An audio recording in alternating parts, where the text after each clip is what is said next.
so that we have like a defined beginning, I will introduce Kathy to everybody who already knows her even better than I do. But I will particularly introduce the reason that I wanted to have Kathy with us this evening, which is, of course, as you saw, this was now almost 2 weeks ago, we got another message from San Isidro, or from Berlin in general, describing yet another crop failure. So this time it was that the rains came right before the harvest. I think last year it was that the rains just never came. It has been said that climate change will bring effects that will be awful for the rich and catastrophic for the poor. And that's part of what we're seeing happen for our neighbors in El Salvador. I had not personally thought about the fact that they have to take out loans in order to afford seed to plant. And of course, the loans come due regardless, whether you get a harvest or not. And then, of course, everything is worse because of the pandemic. So you all know Kathy. She was our full-time mission coworker based in Berlin. She later volunteered as an interim mission coworker based in not Berlin. And she has continued translating letters and communicating with the pastoral team and being our connection with El Salvador. So I wanted to invite Kathy to just kind of bring us up to speed and put the immediate crisis in its context. So, okay. Kathy. So I don't know how you want to start this. Do you want to ask specific questions, or do you want me to give you some more details regarding that letter from the pastoral team maybe to start? And then if you have some questions, hopefully I'll be able to answer them, hopefully. Yeah, why don't you start us at the letter from the pastoral team and tell us what we should know about that. Right. And then I'm sure we will have questions. Okay, so the first letter, because we did get a follow-up letter, and that will be, it's actually been sent to our sister parish board and will go out in the minutes. So Deb will get that and share that, but I can talk to that a little bit too. But basically the first letter we got from the pastoral team was just letting us know, as the churches and the people that love and support them, what they're dealing with down there.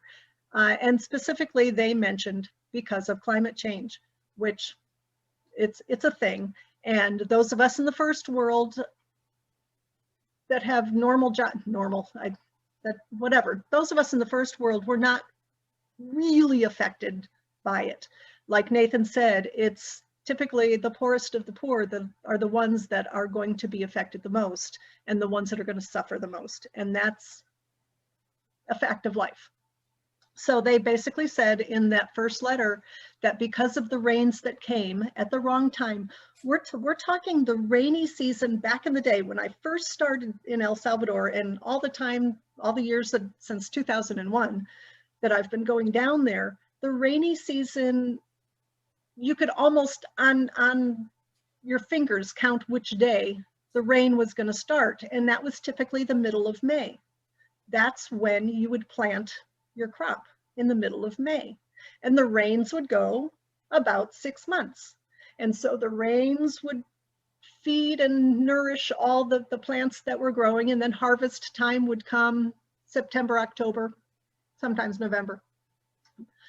With climate change, it's been getting year by year, it's been getting worse and worse.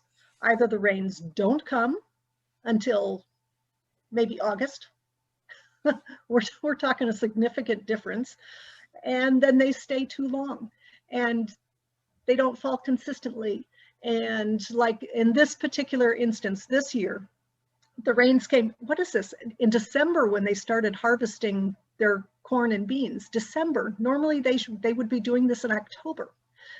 December, they're harvesting their corn and beans, and the rains are still coming in crazy amounts. And so, excuse me, the beans rot. They get moldy because it's so wet. The corn rots. When they double over the corn, that's part of the process of their crops. They double over the corn at a certain point in its growing time to finish drying upside down. So if it does rain a little bit, the rain just falls off the husks, and the corn itself, the cob itself, is fine. There's been so much rain that it even inundated the husks. So the corn is rotting. They sent a couple of pictures. They're not real clear pictures, but it's ugly. I mean, they showed rotting corn and beans that were pale green, I mean, a variety of colors, and they're supposed to be like dark red. So basically the losses were anywhere from, well, on average between 30 and 70% loss. Now at the bi-monthly meeting that they just had last Thursday at the Pastoral House, this is the first bi-monthly meeting they've had in a year. Excuse me, need some water. This is just water, it's not wine. Oh. That would be a lot of wine. So they had their first bi-monthly meeting in a year last Thursday, and that was one of the topics they discussed. And the next letter that you'll be getting, Deb, hi Deb, the next letter you'll be getting from the pastoral team is an update from that bi-monthly meeting. The topic of climate change and the losses that people experienced was discussed, among other things. There are some families that literally lost everything. There are some families that might be able to maintain their food for part of the year. But on average, oh gosh, I mean, it seemed like 30 to 40% harvested was the norm. So 60 to 70% loss. But there's variety there, depending upon where people's land is. One of the things the team also talked about, like Warren was concerned about, were the loans. Because yeah, a lot of families have to take out loans. And so one of the things I did, since you invited me to this, was to ask the pastoral team to give me some data, to give me some dollar amounts, what's needed to actually farm. And I know that's one of the things I liked to do with delegations, was to bring them to a farm field to talk turkey about what it costs to be a farmer. So Warren, I bet you're taking notes. So I have some data for you. So, and I asked them just to give me data for like 1 manzana. 1 manzana of land is 1.67 acre. Okay, so that gives you an idea. So for like 1.67 acres. So you have to rent the land. Hardly anybody owns their own land. The rental of land could be anywhere from $80 to $150, depending upon the owner, depending upon the location. Some areas are better than others. For 1 manzana, you need 4 sacks of fertilizer. Okay, typically, I think most churches give 2 sacks. So that cost for fertilizer, and I'm just saying, I'm not going to factor in the church donations. I'm just going to say what that 4 sacks of fertilizer would be. And it depends on what type you use, because as most of you know, there's a pre-emergent and a post-emergent fertilizer, and they have different costs. So that for that 4 sacks of fertilizer, it could be anywhere from $180 to $270. That's a to from, depending upon what people need for their particular plot of land. Kathy, what rates are they? What? Bev, what? Oh, you froze, Bev. Bev, you can jump back in if you get unfrozen. Yes. So I'll just keep going, and then, because I think you might have asked about interest rates. I'm wondering if that might be, and I'll get to that in just a sec, but if that's what you were asking. So they need seed to plant. So the corn seed is $60 to $80 for 1 manzana. The bean seed is about $180. Okay, insecticide. Some people choose to go out and pull off all the bugs all by themselves, you know, or otherwise they'll spend about $20 for insecticide. And for an herbicide, if people don't pick the weeds by themselves, that could be anywhere from $35 to $50. And that doesn't count the device you need, that they call it a bomba, but it's I don't know what you call it in English, but it's like a big pack you put on your back and you spray. So the poison goes on your back in one of those plastic containers, and it has a little hose and a spray. What do you call that in English? I have no idea. Anyway, so there's that. So Warren, did you do the math? How much is that? Yeah, it's going to be, I should have done that. No. Well, here, I got a calculator. You want me to take the low range or the high range? Both. Okay. Okay, so I'll give you a minute to do that. So obviously everybody's loan needs are going to be different. I mean, some people have more resources than others. Some people rent more land than others, so they need more of all those supplies. So my guess is, and I was given no actual dollar amounts, but my guess is anywhere from, let's be generous, $200 up to who knows what that they need to repay. And interest rates, we lost Beverly. Interest rates, the pastoral team said, could be anywhere from 3% to 30%. Yep. Yeah, depending upon where you get your loan. I think there are some governmental programs that will give you loans, but it's usually party affiliated. So if you're part of the FMLN, you might get a really decent interest rate. If you're just Joe Blow, you have to go to a bank or some sort of a credit loaning place, and those interest rates tend to be very high. So they have to pay that back. And if they don't pay that back, hi Pam, if they don't pay that back, there's probably a penalty of some sort, would be my guess. Oh, and poor Bev didn't hear those answers. A penalty and interest that accumulates. So if they can't pay it off one year, you know, the bank or lending agency will let them hold it off, but it will be way more expensive. And then you need to borrow again for the next year's crop. So it's like a never ending cycle that people are suffering with. And, you know, it'd be one thing, I'm taking out a loan that's been part of their lives forever.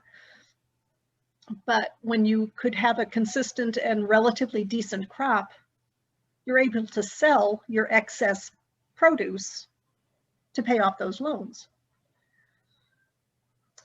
But when you have nothing, when you have barely enough to feed yourself, well, there you are. I mean, it's obvious what the result is for that. So, yeah, it's a dire situation.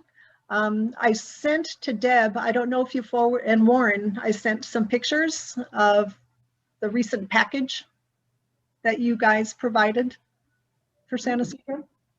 So you hopefully, I think that's a huge relief. It is a huge relief to be able to provide that. And it is extremely important that you're doing it. So thank you.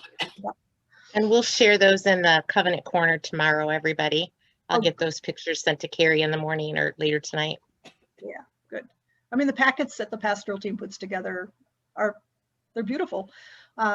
They know what the basic needs are, and they fill it with a lot of basic needs, but then they also throw in a packet of cookies or lollipops or something just to, you know, a treat for the kids. But they're pretty basic. So there's pretty much that. I think I covered what I wanted to talk about that. Do you have any questions regarding that? Bev, Well, were you asking about? I might have missed this, but how many acres does a typical family have? There's no typical really. It could be anywhere from a quarter of a manzana, which would be what, maybe 2/3 of an acre? I'm not good with math. Could be anywhere from 2/3 of an acre, or they could have, I've known some families to have maybe 4 manzanas. That's about the most I've ever heard of. 2, 4, 6. An acre, It's right? like 7.5 acres. So yeah, Quarter would be about 4/10. whoever did the math. Oh, Thank you.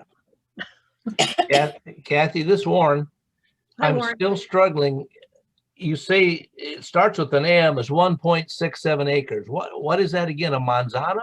Manzana, which it's kind of funny because it's the Spanish word for apple.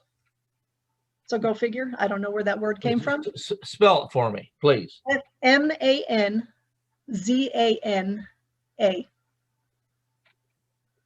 Okay. Yeah. I did do the math per your request, and we had 6 items. A couple of them had ranges, all of them, but or 4 of the 6 had ranges. So if I used the low side, those 6 items amounted to $555. If I used the high side, it was $750 for one One manzana. manzana. Right. And you know, if they have just that, what did you say, 4/10? 4/10 4/10 of a manzana, of like, of so an acre. 4/10 of an acre, would it would be? Yeah, it'd be 4/10 of an acre, or 4.2 if you want to get real. So those are the families that are really poor, the ones that have so little land. And that really is not enough, depending upon the size of your family, of course, to feed a family for a year.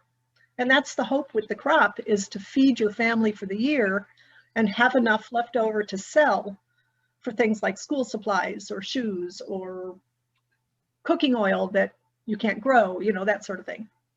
And the gas, if they have a gas stove kind of thing. The propane. Warren, what was the lowest price you came up with? $555. Okay, thanks. 80 rent, 180 fertilizer, 60 corn, 180 beans, insecticide 20, herbicide 35. Yeah. Then if you went on the high side, rent 150, fertilizer 270, seed 80, beans 180, insecticide 20, herbicide 50. And some Well- people choose not to buy the herbicides and insecticides. They will go out and manually Yeah. pick off bugs and pull up weeds. And some people don't use as much fertilizer, which means they don't get as much of a crop. I mean, the land is so depleted. I'm sure you've heard this before, but through generations and generations of overuse and abuse, the land it's dependent upon this specific fertilizer type. So people have often asked, well, what about organic, making your own organic fertilizer? It's a great question. In theory, it's fabulous, but it's a multi-year process, and people can't afford to do that. The first year, if you go like cold turkey and switch from the fertilizer that the land is accustomed to and just go cold turkey and make it organic, you're not going to get hardly anything. It takes several years for the land to become nutrient rich again.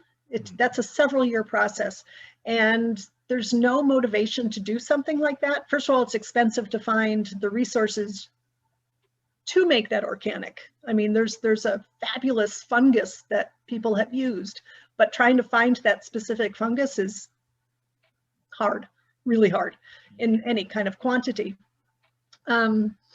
But if you take the time, even if doing a portion of your land organic and the rest with fertilizer, and year by year growing the organic parts of your land, it's not your land. So if the owner of this land says, this land is worth more, you're going to have to pay more rent, or you're going to get booted off that land, and he or she will rent it off to somebody who will pay a higher price. So there's no financial incentive to go organic. It's just not really feasible, and it's very sad. Yeah. Kathy, do you have, I know in 19 years' time, and like you say, generations, It goes way back before you, of course. But yeah. with your familiarity, is there a way for any type of meteorologist to assist them when the rains will be coming? They have an equivalent to an almanac, and they do listen to the meteorologists. That's one thing that I heard people were saying. They listen to the meteorologists because they do have predictions about when the rain is going to start. Okay. So Okay. a lot like last year, not last year, but the year before. So not last summer, but the summer before, the rains weren't coming. The rains weren't coming. So people were listening to the meteorologists, and they were told roughly when the rains would start. And it Okay. more or less did start, but then it stopped.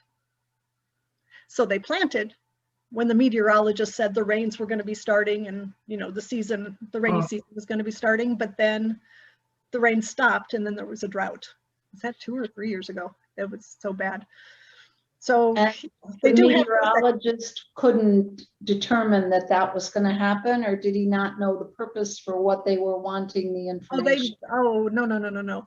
This is a farming community. The meteorologists know what's needed, and the farmers, I mean, but you can predict when the rain will start, but that doesn't necessarily mean it's going to continue. Right. And Gotcha. apparently that's what happened that one really bad drought year. And there's Thank often drought times, but yeah, they do have their experts that they listen to, and that they're they're like farmers here. This is What is the elevation of that community? of San Isidro. Yeah. Depends on where you are in San Isidro. I don't know. I know it's a little bit lower than Berlin, which is, heck, it's been so long, I've forgotten how much. Well, wherever the farmers are, whatever the community is where the farmers are, do we know that? Well, it's in all the cantons, and they're on the mountain hillsides. You remember driving by those hillsides. You know that really pretty drive just before you make the turnoff to San Isidro, where it's just absolutely gorgeous, where you see this beautiful vista of hillside. Do you remember that? Bruce went. I didn't go. Oh, you didn't go? Well, Beverly, why not? We weren't married yet. Oh, what made you sleeping with the ladies? It's okay. You wouldn't have had a choice, actually. Just logistics wise, not because anybody cares. No. Okay, so you might have seen pictures, but literally the farmland is on the mountainside. So Yes. depending Yes. upon, and your acreage, your manzanage is going to be up and down for the most part. So you'll have a strip of land that's yours to work. And so depending upon where you happen to be standing, I mean, it could be probably, I'm not good with measurements, a span of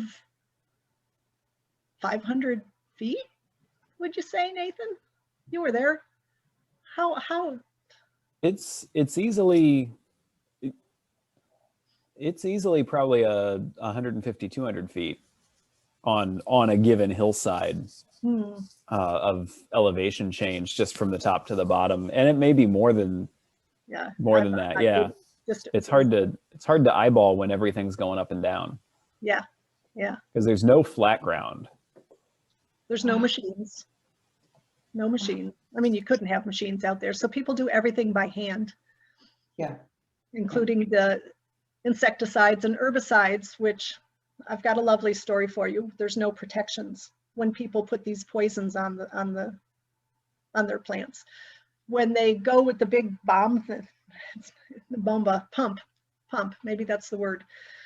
When they go to put the fertilizer on, they have a tool belt kind of thing where they stick some of the fertilizer in their belt, and then they reach in with their bare hands, take a little bit out, and literally put some fertilizer directly on the plant or around the plant. They don't broad spread it. It's specific. It's being better stewards of the amount of fertilizer they have. Right. And again, if it rains right after you apply the fertilizer, whoosh, down the hill. The insecticide and herbicides are the liquid things. There's no masks, there's no nothing. People just go out and, you know, spritz, spritz, spritz, spritz. When I was near San Isidro, I was in Casa de Zinc, which is Casa de Zacate, which is like right where that turnoff road is. And we were there visiting for some reason, I forget what. And I saw a friend come riding up on a horse. He had his little daughter, maybe a 4-year-old little daughter sitting in front of him on the horse. And I went up to reach up to shake his hand. And, you know, he's holding his little one like this on the horse. He says, "Oh, no, I don't want to shake your hand." His hands were just covered in the fertilizer dye. And it's like, great, you don't want to shake my hand, but you're hugging up your daughter there, you know. There's no safety measures that are in place. So, you know, we can talk about health issues as well and the lack of access to that, but the kind of things that exacerbate the illnesses that so many people have there, a lot of respiratory issues. I mean, that's a big part of it, the agricultural life. And the rainy season, which is moldy, the dry season, which is dusty. I mean, yeah. So it's pretty. I got a couple of questions here back to the financing and the loans. 5 of these items come from a ag supplier, probably a different company than the landlord who owns the land. Is that correct? Oh, yeah. Yeah. There's lots of agricultural supply stores. And are they the ones that are providing the loans on these supplies? No, no. People get bank loans. Okay. The stores themselves don't have the resources to do that kind of a thing. Does the landlord, does he deal directly with them, or do they have to borrow the rent money as well? They either have the money to pay the rent and then they pay the landowner either directly or indirectly through a middleman, because a lot of the landowners don't live in the area. They live in San Salvador, they live in the States. A lot of the land is owned by people that are not from around there. So they have an agent for them that will collect the money or receive the money. I imagine the families have to go to Berlin or someplace to make the payment, but they either pay with cash they have or they pay from the loan they get. Okay, but so they pay it directly to the whoever the agent is. So all 6 of these items, the source of the funds for all 6 of those is from one lender, usually a bank. Potentially. I mean, some people, if they have like work on the side, sometimes you can get spot jobs with the equivalent of Department of Transportation maintaining roads or something. So you might get some pay from that. You might work spot jobs with some water. There's different random spot jobs you can get. But they only are dealing with one lender. Each family is just in debt to one lender. That I don't know. I could not honestly, I would imagine so, but I don't know for a fact. Yeah. But some people save up throughout the year from the spot jobs they have, so they might not have to take out as big of a loan. They don't have to borrow 100% of their needs. Right. So if they're like when coffee picking time comes, whole families go and pick coffee because it doesn't coincide with anything you have to do in the fields there. So families will go and pick coffee, and that will be cash that they need throughout the year. It's an intense, 2-ish month time period where people can earn some money to save for this sort of thing. So people that are more forward thinking, and you've got some pretty smart people in that community, probably take some of their earnings and set it aside for the needs that they have for the land. So the hope is that they don't have to borrow too much. But again, okay, that's not to beat this to death, but 100% of these families have to borrow something. Not necessarily. I don't know. Some of them are debt free. Possibly. Possibly. Wow. Again, There it were a depends couple on, families that, a couple families own their home, and that was unusual from what I heard when we were doing family notes. There right. weren't too many that own their own home, but there are some, and those families seem to be better off. But if their crops are down, then they're not going to have as much to eat because they're still going to have to sell whatever they can, right? Yes, but some of those better homes are people that seemingly have more resources. It's possible they have somebody in the States That's what we've heard. sending them some money. I mean, that's a possibility. It's been so long since I've actually talked to them. Have we ever asked that question going door to door? Warren, you would know. Have we ever I asked don't that? remember. It's a wonderful question to put Yeah, it is. on there. Yeah, I don't think so. I remember when we were there, you pointed out a couple of homes that you were confident they had somebody in the States. Oh, yeah. That sounded like inside information, not like something we had asked. Yeah, number one does. I'm Yeah. quite certain they have older children. And that So- one house where they always give us that beautiful snack that's got beautifully tiled, that front porch, beautifully tiled inside. They've got some electronics in the house. That's Russ and Mary's, yeah. That's the Marshalls. Yeah. So we asked them if they owned their land or rented, and almost everybody rented, but does that mean they could own their house but rent the land? Yes, because the farmland is typically not right next to their house. So wherever they are physically living, some people own it, and there is a governmental program that's been working for years, trying to get the registration of people's homes registered appropriately in their name. Because if they don't have that paper that shows the registration, their deed registered in their name, they don't own it. I mean, prior owners could come and claim it. So there is a governmental program been working on that, but for years and years and years and years. So it's very slow. But most people, it's about a third, a third, a third. So you've got maybe a third, this is in general on the whole mountain. Maybe a third of the families own it, their little home, their little plot of land where their home is. About a third of the families rent their home and their little plot of land. And about a third of the families are squatters. There's nothing negative about squatting. It's common, and typically the squatting is done with permission. The danger of that, of course, is the owner could say, yeah, bye. So anything you've built on that little plot of land, you know, if you can carry it with you, good, but if not, it stays on the land. But that's a real big generalization, but it's kind of from all of our door-to-door visits in all the different communities, it seems to be about a third, a third, a third. Okay, just to avoid confusion here, especially for those that have not been down there, Mhm. we got to keep the house and the land they're farming are two completely separate entities. Yes, When she talked about owning their home and planting some crops or something, that'd be like a garden. It wouldn't be. But anyway,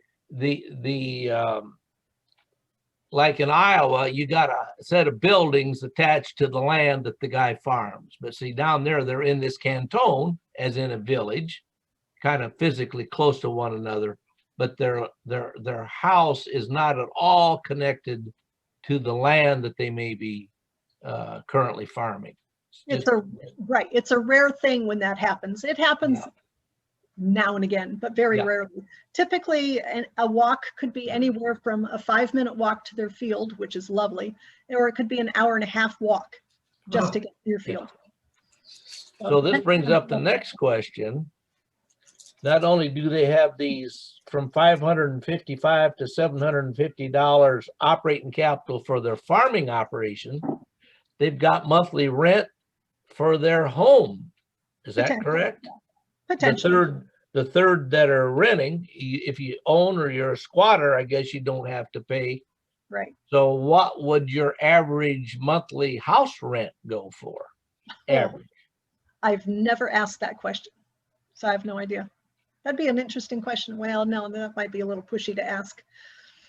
You know, that's the sort of thing I could ask the pastoral team if they know, but to ask our families as we go through the door, yeah, I don't know. That's If kind the of proceeds from their farm crops are their only source of revenue, you got to factor in their home rent in terms of annual needs. Maybe we should put it that way. We've annualized these 6 expenses. Just would it be 25 a month, you think? I'd say between 50 and 75, if anything. But hold on. A month? A month or a year? Probably a year. Okay. Yeah. Rent from 50 to 75 a year. Warren, hold Yeah. on. Okay, so you're saying the farming is their only source of income. That's not always true. Okay. Okay. No, okay. I'm like looking I at said- their annual cash flow. Let's put it that way. Between Right. your home and your farming operation. Oh, And where you get the money is from secondary jobs Mhm. and sale of your commodities. That's the 2 sources of Right. revenue. But Right. your annual, and I Expenditures. realize that you've got them owning different size farms. There's the big variable. Yeah, so if you've got 4 manzanas, Yeah. that's a hefty amount of money you're putting out. But in theory, if you can afford those 4 manzanas, maybe you have family in the States. Yeah. And some of those homes are just shacks. And if they have secondary jobs, where do they go? Down to the bigger cities? That would Sometimes there's road work, and yes, Whoa. yes, ma'am. There's road work that the city will hire out. Like if there's road work specifically in San Isidro, and the mayor's office arranges that kind of work, they will typically hire people from that area Oh, okay. to do it. And it's probably $5 or $8 a day under the hot sun. Sometimes people, well, again, you've got the coffee season where people will earn some money. La Jolla, the geothermal plant down the road, often hires temporary temp jobs. So there's different random things. Other farmers could hire you out to work their bigger farms. So if somebody with a quarter of a manzana can possibly get a job working for the guy that has 4 manzanas and get $5 a day. Okay. So, I mean, there's some income to be had. Some people have a little garden, like Warren said. They might have tomatoes or cucumbers or whatever they can take to market and sell. Some people have chickens and eggs, that they could potentially sell. And there's fruit trees and stuff. Granted, everybody has those kind of things, so you don't get a whole bunch, but but it's, there's small income sources that people have, but they're not huge. And how is COVID affecting him right now? Do you know?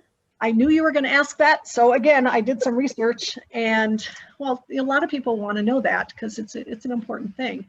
And you know how inconvenienced we are, and our economy is not all that wonderful unless you're a millionaire, in which you're now a multimillionaire. We don't need to go there, but I was looking at the data on a couple of different sites. I have a resource down there that often sends, he does a blog, which I absolutely love.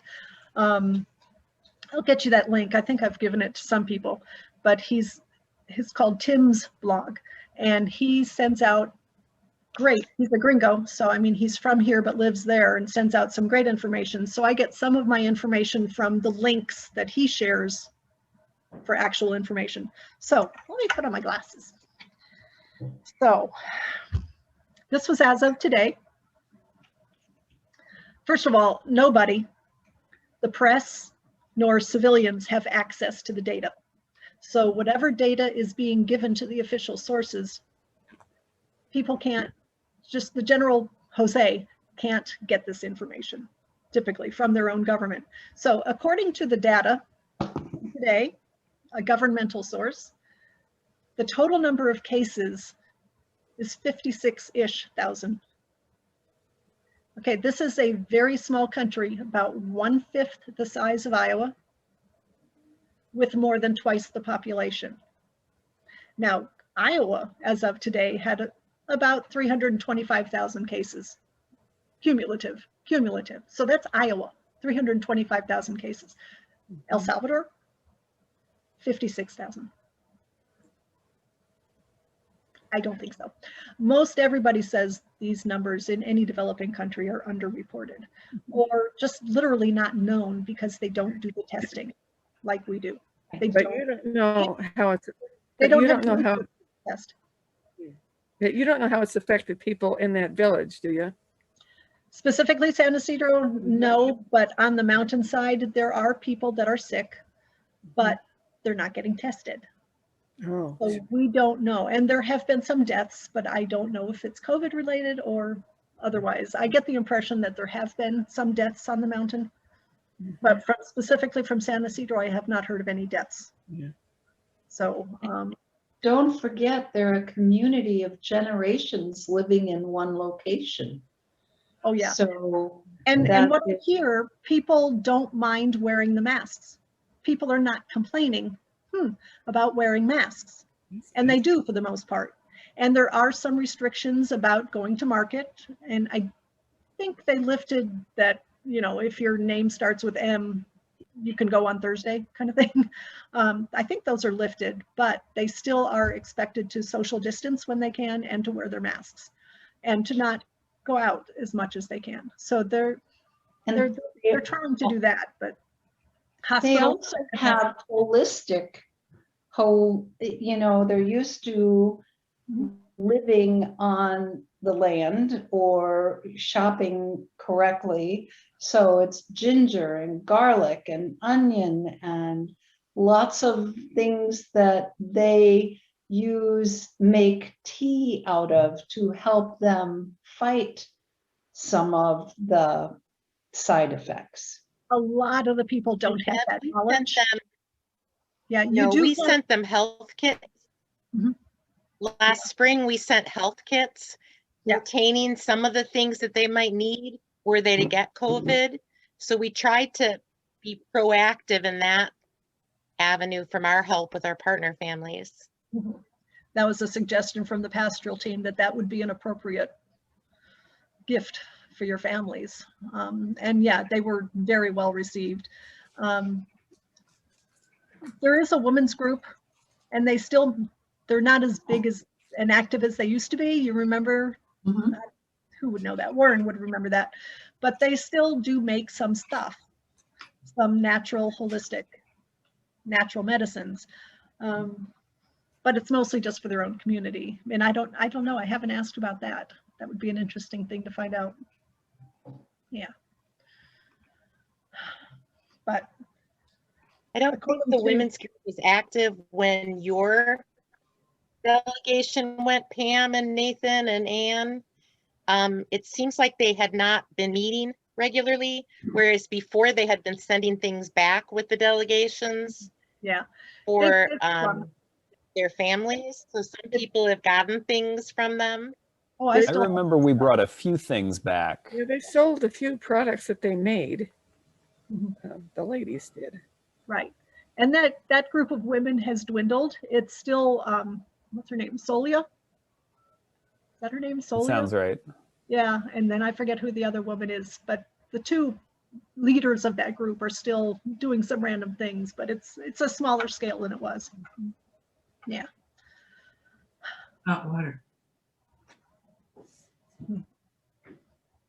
So apparently, according to this, what I found out today, that sometime in February, they're going to get 16,000 doses of the Pfizer vaccine aimed at healthcare workers. But keeping in mind, 16,000 doses is 8,000 people in a country of almost 7 million people. And you know there's more than 8,000 healthcare workers. But then there's also, they don't know when, there's another vaccine from AstraZeneca. Mike knew of that one. Apparently it's not as effective, but in theory, sometime soonish, they'll get 300,000 doses. And this is a country that would need 12 million doses. So that's going to be very slow. I got the impression that if people want the vaccine, they're going to have to pay for it. So welcome to El Salvador. I don't do we pay for the vaccine here? No. Okay. Because Mike just got his first shot. I was lucky enough to get mine today. And Walgreens has them, and it's an appointment. And my neighbor is a pharmacist, and she called and said, "We have extra, please come." So I was there. My family was unable to get it this time, but hopefully we'll hear of that next time. But I got mine, so we're feeling very lucky. Yeah, we got ours And Saturday. no, there was no charge. Nope. Yeah, there was no charge. Yeah, No, there isn't any. that's something I think I'll want to clarify with Cecilia if people have to pay. But I mean, there realistically or practically, there's no vaccines there at the moment. So it's going to be a while before it gets out to places like Berlin, and even longer till it's available to the people in the villages. Yeah. My understanding of the cost is that the federal government has bought the vaccine. There is a cost of administering it, and health insurance pays for that in most cases. Mhm. People who are uninsured, they're just waiving Oh, good. cost. That's good. So it's got to be free for everybody. Good. The joys of living in a first world country. Yeah. Yeah, or the perks, shall we We say. call them blessings that we are living here. The whims of Well, fate. Kathy, Deb and I were talking about education. Is there any going on? There probably no such thing as virtual education on computers, but is there any thought of school of any type? Well, Marilyn, yes, there is virtual education going on. Oh, good. Yeah. Let me put the caveat on that one. All right, so yes, all learning is online right now. There is no in-person learning happening, even K through 12. There's no in-person learning happening. That was all of last year, well, since March of last year. And the government has said this year as well. It's just online.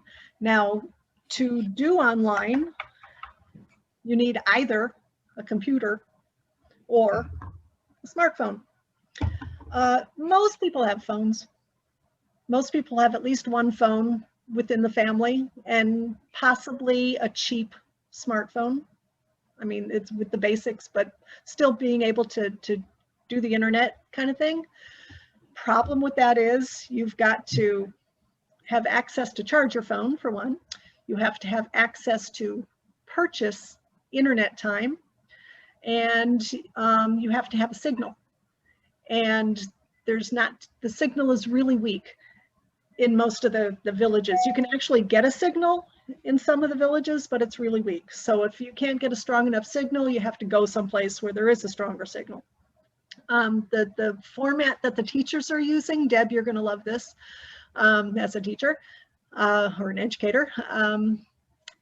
They don't always use the same platforms. So the kids don't, I mean, they think they're using, for example, Google Drive or whatever their equivalent might be, but then a different teacher will require something else. So you have to then download all these apps and these abilities to use all these different programs. I'm not a computer geek, so I don't know, but it eats up a lot of your memory, and it eats up a boatload of internet time. So you might be buying a month's worth of internet, but by the time all that homework has to, and the educational programs have to download and then upload, it eats up that internet time. So you maybe get 2 weeks out of that month's worth of internet. And it's, you know, it's not as expensive as it is here, but consider the income sources people have, it might as well be $1 million, you know, for a lot of families. And who is it was it Corazal? Cecilia was telling me there's this one student who is very dedicated to learning, and he has a desk set up outside in the street somewhere that has a better signal than his home. and he's there all day. So, and then Mike, I think it was Mike who was thinking, you know, you might have 4 kids from kindergarten through high school and you have one phone. I was thinking that, yeah. How are you going to do your how? So there's a lot of kids that I think, I don't have numbers, but I know the numbers of scholarship students is way down. There are communities like Heartland's community, we don't have a single scholarship student. And that's a big school. Granted, we had 5. So we had 5, and normally we have 14. Yeah, so. And normally we have at least 8 or 9. But El Tablon, our community, has the high school right there that has internet. So maybe their expenses are not as bad. I don't know, but it's rough. It's hitting everybody really hard. Thank you. Sure. I hope that answered your question. Yes. Oh, it's too bad. Yeah, woefully. Yeah. Yes. Yeah. It's pretty dire. I mean, we think we're inconvenient. Kathy, another question. Mm-hmm. Another question that's come up is we've heard and I've shared that Elmer is helping with computer access, and we've gotten videos and photos that are far better than in years past. Can you tell us who Elmer is and how he came to be doing this? Elmer is Cecilia's son. And, and he was lucky enough to go to a 2-year technical school where he learned computer sciences, whatever you call that program. So he learned a lot there, and he's put it in practice, and he's smart, and he's figured out a lot of other things. And I've given him some advice and say, try it this way, kind of thing. And he's just good, and he's just is good, and he's very kind about sharing. And when he was working with Annika, it was amazing because they would do their Zoom meetings, and they would, you know, he would get everybody set up. At the bi-monthly meetings, the pastoral team bought themselves one of those LCD projectors, you know, those things to project whatever. Elmer sets them up for the bi-monthly meetings to do little PowerPoints. And he creates PowerPoints. I've seen one, and it's like amazing. So yeah, we're very lucky to have him. You know, because Cecilia would take a picture on her phone, in his 20s? And it would be taking a picture like this. It's like, Cecilia, I can't see it. So yes, he's early 20s. How long is he in his 20s? Early 20s. Okay. Thank you. Yeah, yeah, he's been a blessing, and he's learned how to drive, so he's like a backup driver. So that's good. How is his English speaking and writing? Non-existent. So if I remember, didn't Cecilia have 2 boys that would stop by the pastoral house, and this is the older of the 2? Yes. Yeah. Marvin ended up quitting school at 9th grade, much to his mother's, shall we put it lightly, disappointment. He ended up going to a weekend school and got his high school degree that way, so he could work the fields, because he's one of the men in his family. So he could work the fields, and he got his degree just going Saturdays and Sundays, I'm not sure. But it was a 1-year intensive program that at least he did that. So that was good. For him. Yeah, it took effort, but he did it. Oh, I'm sure. I'm sure his mom had something to do with that. Yeah. That's a mom thing. She was pretty beside herself when he said he didn't want to go beyond 9th grade. It's like, oh, Marvin, what are you thinking? Anyway. Well, you know, I'm a number cruncher. That's good or why I bad, asked I you. am. Just ballparking, just nothing's precise, but, using like 50 families and we don't know how much land they've got and we don't know how much their house rent is. It's really hard for me to get a handle on what kind of annual revenues on average, because I think that is probably, there isn't an average. I think we got the whole gamut here. Right, yes. And then not knowing what outside income is available. I'm just really struggling, and I'll admit it shocked me that we're talking about these kind of dollars. I had no idea. That's why I wanted to get those figures for you. And how I think everybody needs to know them. one of the other themes is we try to have equal treatment to each of the 50 families, but each of the 50 families are unique in terms of their financial situation. Right. And back to this fairness. I know where you're going, Warren. Well, I don't. Oh. Because I just can't get any feel for what kind of dollars, and I'm talking about just right now, February of 2021. Long range. I'm not even attempting that. We need to deal with the dilemma that they find themselves in now. And of course, there's other cantons besides San Isidro, but as far as our Socios de Cristo obligation and what we might be able to do is cash. We need to inject cash, I think is the solution. That's what's the expression? Not necessarily a good road to go down. I think the way that the pastoral team suggests with food relief is about the best thing. And I'll be brutally honest with you, Warren. The reason they don't like to give cash is because there are families who, I'm going to generalize, the man might go out and just drink it all. Yeah. Or gamble it off, and the family doesn't see any of it. So cash is a I understand. prickly pear. Well, the fact that it's never happened in my involvement with the El Salvador mission stresses what you just said. We provide things, commodities, food, fertilizer, relief, but not X amount of cash. That's never, I think one time we accidentally slipped $5 bills into everybody's food basket, and that got quite an uproar. It was just $5, Was this when Catherine was there? Because I don't remember that. Probably was. Anybody else remember when we slipped a $5 bill in a while the food basket? And it was How do they use a $5 bill? They use US dollars there. Oh, yes. I didn't realize that. Sorry, Warren. Sorry, Warren. I didn't know that. Okay. Yeah. I wonder how'd they find out? Or how did whoever find out that you got yelled at?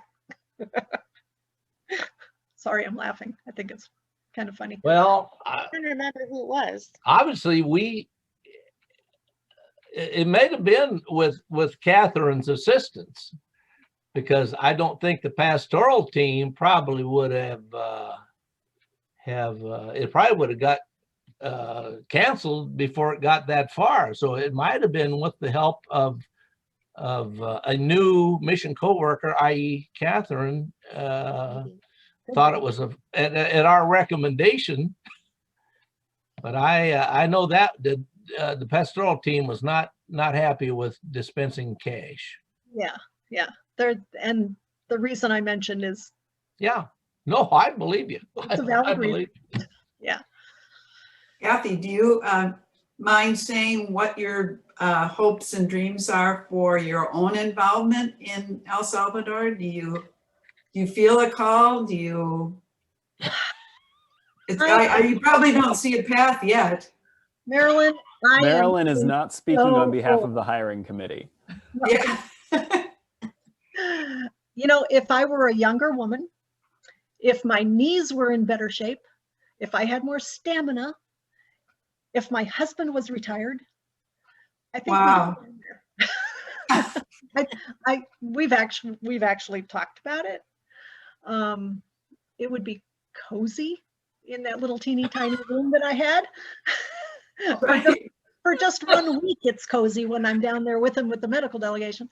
But we picture me doing what I would would be doing, and Mike would be driving and, you know, puttering around the house and whatever he'd be doing when he's retired. But Kathy has grandbabies now too, so she's not interested. it's harder when, because I'm doing grandma daycare right now, so I'm not going back to school right now because I don't want to be in a classroom. No. First of all, this old dog is too old to learn new tricks when it comes to all the technology that's new with this hybrid learning. And it's like, I don't want to walk into a classroom and not know what I'm doing. I mean, as a substitute teacher, you always walk into the classroom not knowing what you're doing, but you know, you figure it out. But I would not, and it's just not, it can't be safe. And I'm old, and my husband's older, and his parents are 95, for goodness sake. So we're the first line of defense for them. And I'm doing grandma daycare, so no, Isn't it something? I won't risk it. I won't risk it. Thank you for sharing what you're thinking. And you know, I'd love to. And if I were a younger woman, I might. Yeah. I hear you. Because I do miss being there. And I miss being on the ground. I miss having access to all the information. I miss seeing everybody's faces. I miss crying with people, and I miss laughing with people and sharing a cup of coffee with people. And I miss that. Absolutely miss that. So We'll find somebody. We will. I'm hoping, and hope they'll let me come down and visit now and again. Yeah. If we can ever travel again. Yeah. Yeah. I mean, you can travel down there, but you have to have your COVID test within 72 hours of your flight. And that, yeah. Hello? Thank you for sharing. My pleasure. This has been kind of fun. Sort of.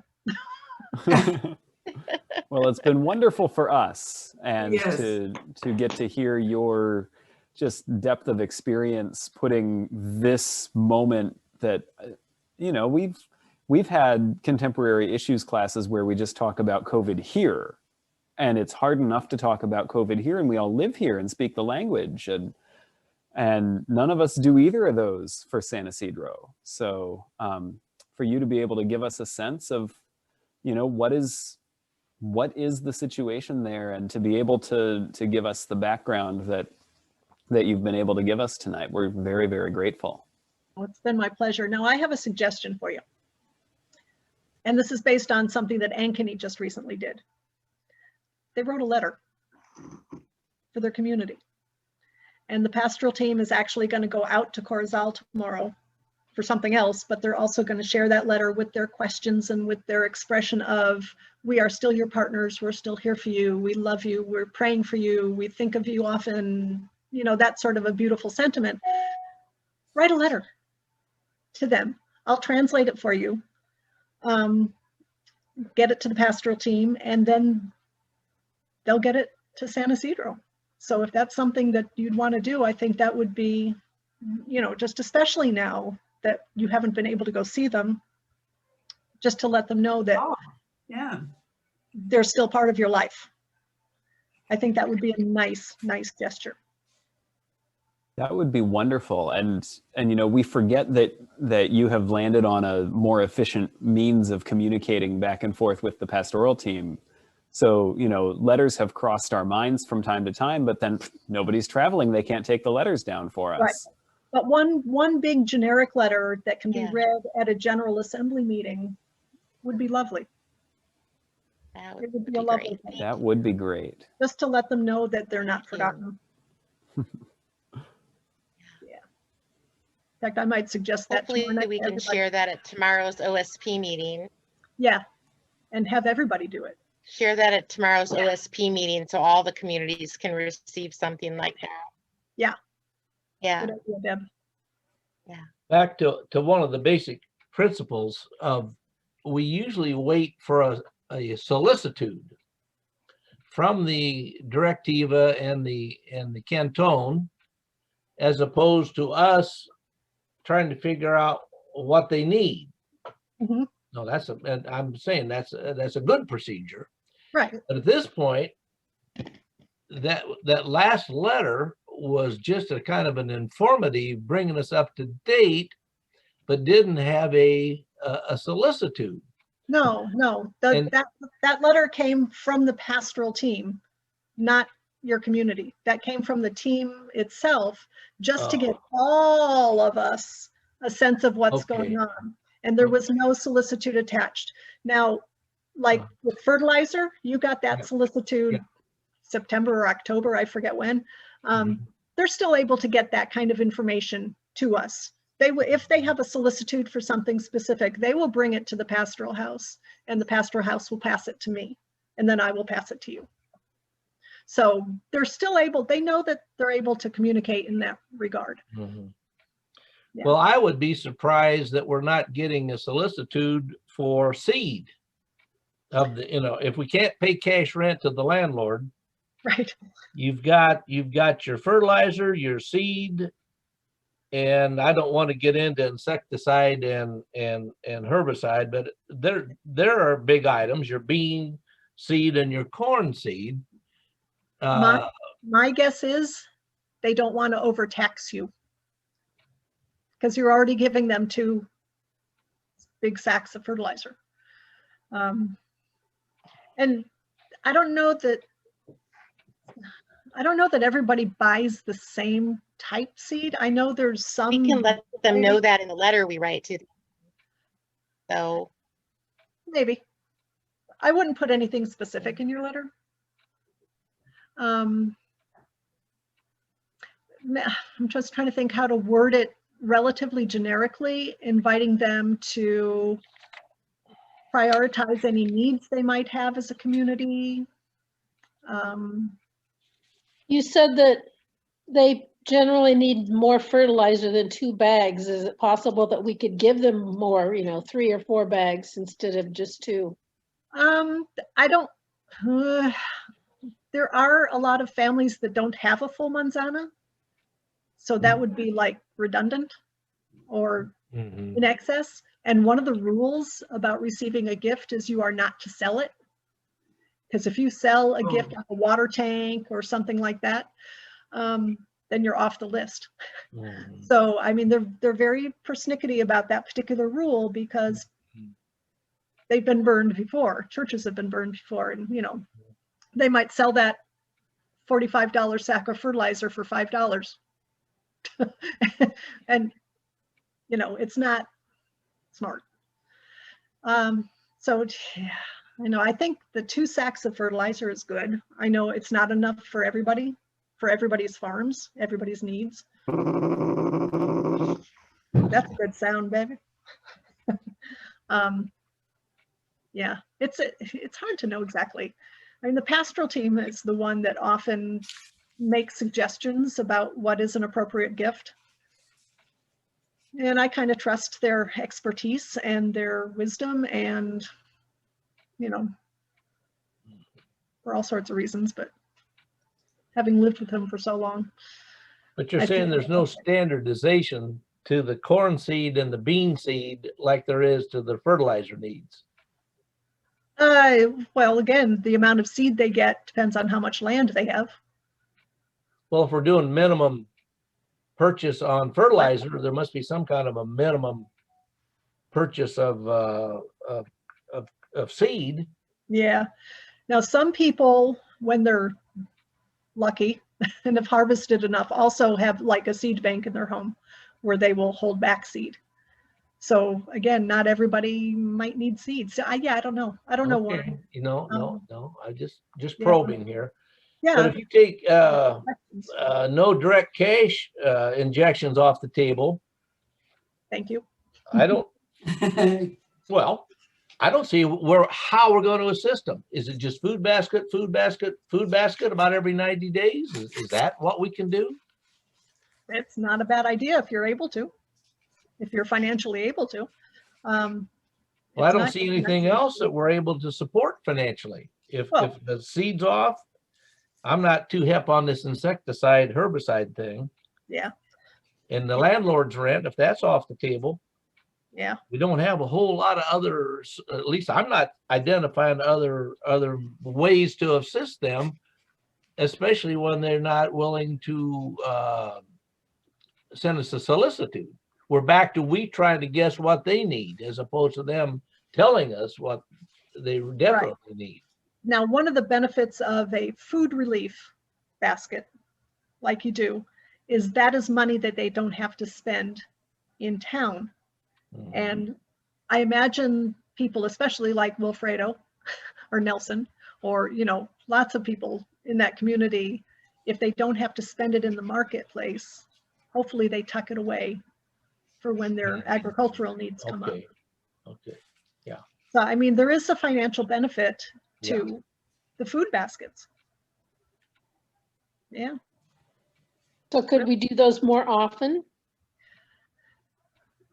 You could do them as often as you wanted to, I'm thinking, but I don't know.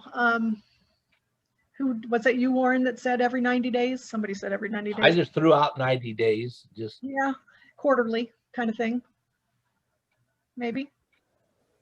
Yeah. Well, those of us that have assembled them and delivered them, that is no small task, trust me. And I would suggest that at least once a year, if you do several of those, at least once a year, say, Pastoral Team, make one for yourselves. Oh, sure. I wouldn't have any objection. Just a thought. Especially now that we're not providing any of the labor or any of it's all done by the pastoral team. Yes. Yeah. And like I said,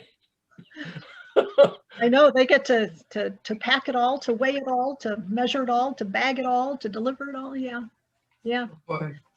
Well, I'd say we could give them one every time we do it. Well, that would be lovely. Or maybe every other time. If you do it 4 times a year, every other time would be lovely. Oh, what the heck, every time. well, yeah, whoever is involved in that distribution is entitled to a basket for themselves, you know, because I can't imagine that you have identical pastoral team doing every distribution, but whoever is involved in it that particular time, they get one. I agree. Julia, Blanca, Idalia, Margarita, Elmer,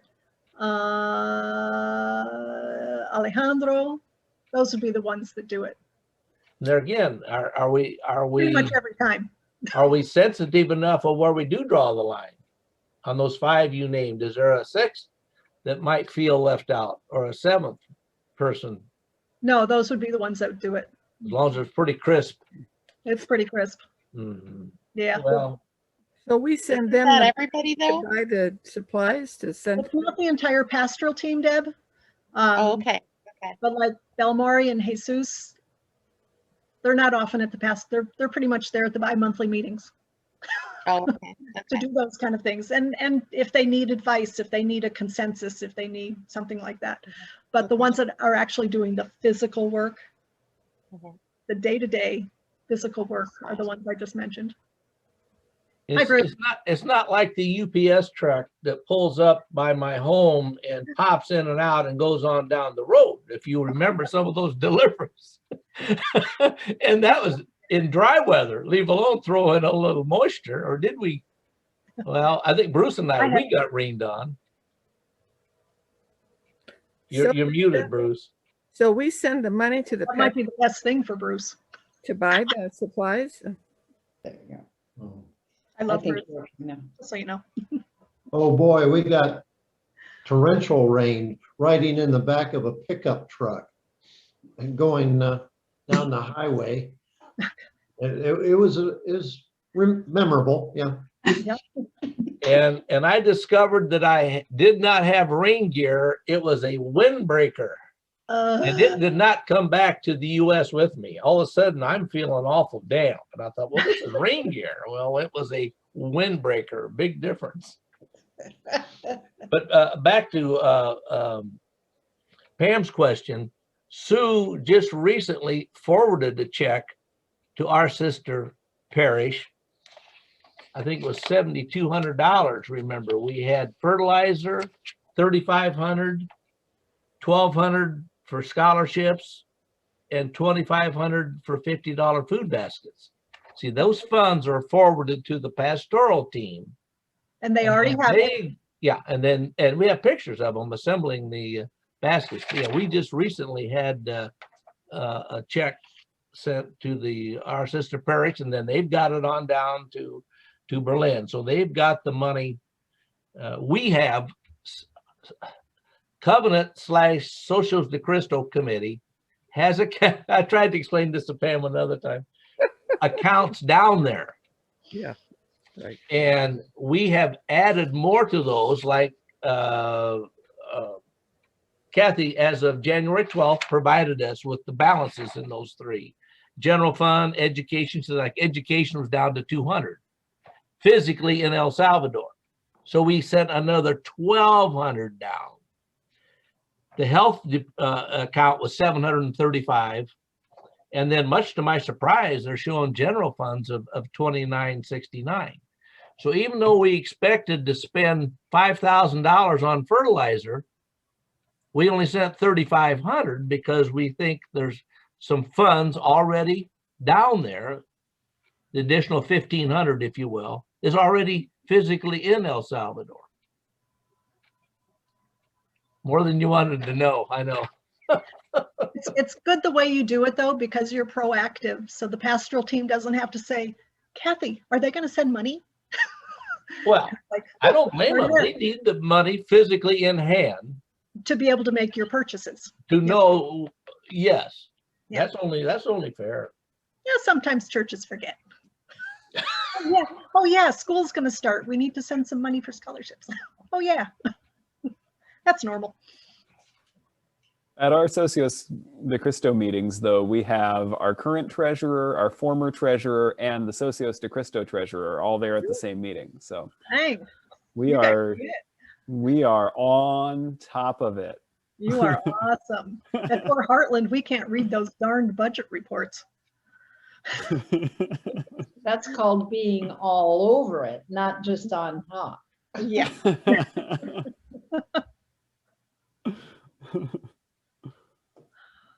Good. I'm sorry. Any other questions for Kathy? So next time we're able to go down to El Salvador, who else is going to come with me? What? Remember your knees and your age? Well, I'll go down for a week. We do have people that are ready to travel though, but none of them have done it before. So it'll be a new delegation group. Yeah, so I were was ready to planning on the go last- delegation for last June or whenever we had Yeah. ended up penciling in a date. July. And Yeah. we had a group, so that group is still wondering and waiting. So we've got people ready.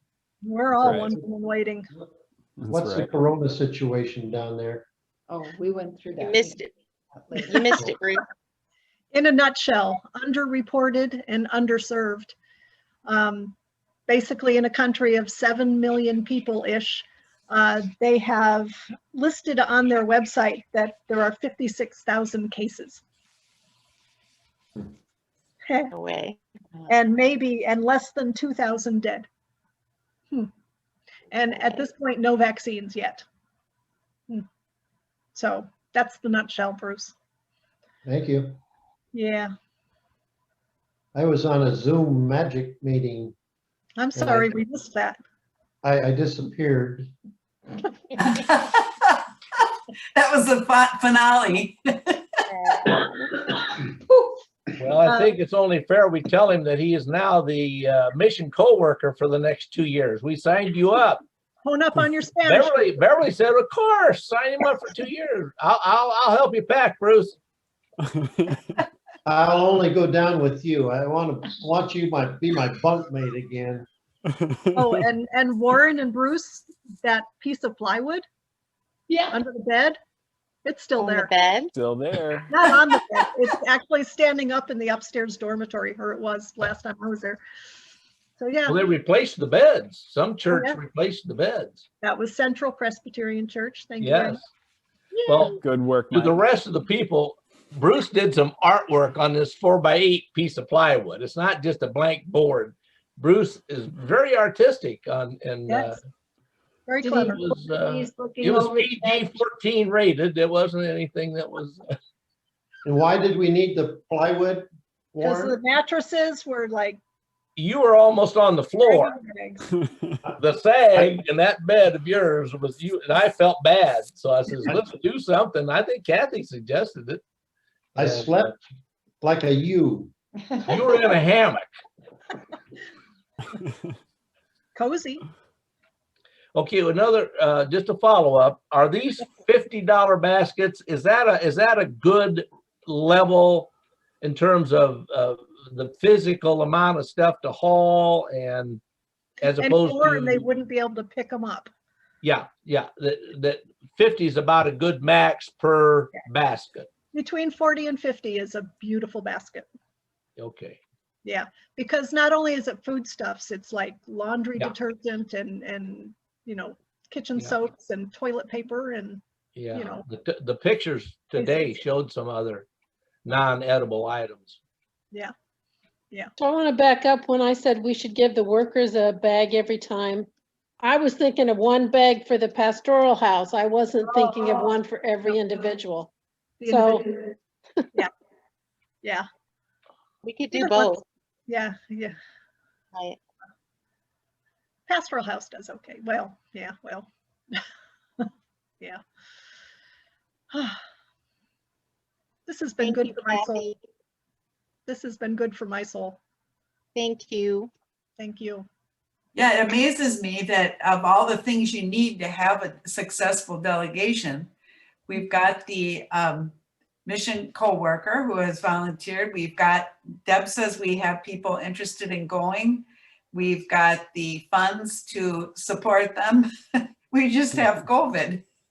We just have to get rid of COVID. You know, there's always some big hurdle, but we're more than halfway there. I'm hoping. I'm hoping. That's Make right. sure they're halfway with you on the COVID side. Can't just be our side. It's got to be in El Salvador too, under control. And Right. That'll be a whole other Right. piece of the decision process that we haven't even had to look at that bridge, let alone cross it, because Yeah. it's not safe from here to travel. But then, yeah, what will it be like? You know, how long will it take to be safe to travel to there? we actually have a delegation on the docket for spring break, but that won't happen. I'm sure. Wow. Yeah. And they know Yeah. it. I mean, they penciled it in, but they, you know, hopeful, but Well, thanks for staying so optimistic and ever willing. This is good. Good news. That's right. Just one more quick comment before we lose her. oh, I was a little surprised at your comment, Kathy, that our San Isidro directiva sensed that maybe they were asking too much of the West Des Moines group. And I think the way I'd like to have you maybe subtly get to them, we will not, or we have turned down solicitudes in the past, but we welcome their sending a solicitude, getting back to, that way we know precisely what they need. okay. Not So- that we can approve or one of them, they wanted us to, I think, finance a doctor. Right. Remember that one? Yeah. Yeah. And No, and so right. I don't want them to be apprehensive that No, we right. will, or prejudge that we're being, We'll assume that. yeah. And we don't hesitate to turn them down if we, for whatever reason. So here's a thought. I'm assuming that one of you is going to write a letter. It'll get written, yes, I'm Okay, sure. okay. So write the letter, send it to me. I can make suggestions. We'll Mhm. bounce it back and forth a few times Mhm. to hear how it reads, to hear how the request for, you know, prioritizing their needs kind of thing. And Warren, I hear what you're saying. And I think, yeah, I think it's okay to find some gentle way to say, we hope you're okay. You know, it's more difficult to get solicitudes since we can't talk face to face. What are the priorities in your community, maybe? Yeah. And that's okay to ask what their priorities and what their needs as a community are. Yeah. But I'm happy to help bounce back and forth with whoever's going to do the writing. We appreciate your insight on the wording of the letter, and just in your general conversation with the pastoral team, there may be opportunities. Well, you know, I think you're maybe off in terms of how Covenant in West Des Moines is going to react to this solicitude. You know, it makes me think of a youngster who thought Dad would turn him down and never even gave Dad a chance to cooperate. Mm-hmm. Yeah. And my wife, bless her heart, would said, Mike really kind of wants to talk about this, but he's prejudging that I'm going to maybe not agree with it. See, so I kind of always felt bad that I didn't have that exchange. And there again, you know, being parents, whatever, even if you can provide what they're asking for, doesn't mean that you always need to. You know, I can't think that it's more. There's some judgment in there, I guess. Mm-hmm. But when you look at the needs, which are just everywhere down there, there's no problem with these are genuine, qualified requests. Right. When they do come forth. Now, the one for the doctor, that kind of threw me. Do They they wanted need us to pay the salary of a doctor for a year in their new clinic. I don't know. do they need a magic show? I think they'd love a magic show.